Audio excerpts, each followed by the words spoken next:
अस्सलाम वालेकुम, hello and welcome. Iqbal इंशाल्लाह सर्विसेज, मैं हूं मोहम्मद इकबाल खान एडवोकेट। आज का जो हमारा लीगल लेक्चर है वो है पावर ऑफ अटॉर्नी कंपनी की तरफ से। अगर कोई कंपनी की तरफ से पावर ऑफ अटॉर्नी होती है तो वो किस तरीके से होता है, कानून इसके बारे में क्या कहता है। देखिए, कंपनी की तरफ से कोई पावर ऑफ अटॉर्नी को केस में आती है। देखिए, कंपनी कानून के मुताबिक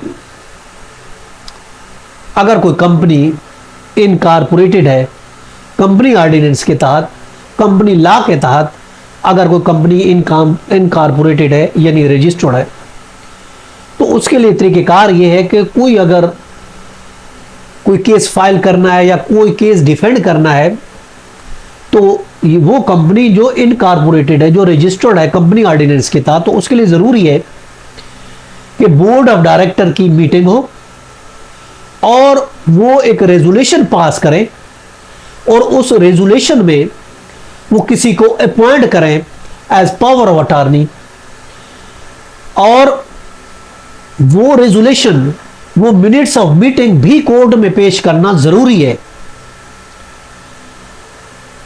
कि उस पावर ऑफ अटॉर्नी को और मिनट्स ऑफ मीटिंग को, उस बोर्ड ऑफ डायरेक्टर की मीटिंग को, उसको रेजोल्यूशन को और साथ पावर ऑफ अटॉर्नी को, जिससे पता चले कि सारे बोर्ड ऑफ डायरेक्टर ने इसको अपॉइंट किया और उसके बाद फिर जो है वो कोर्ट में हाजिर हुआ।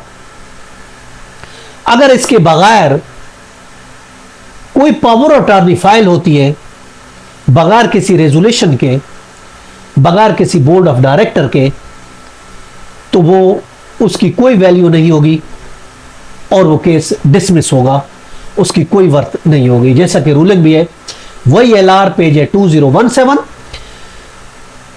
और पेज है 234 लाहौर की। दूसरी है 2000 एससीएमआर पेज है 472।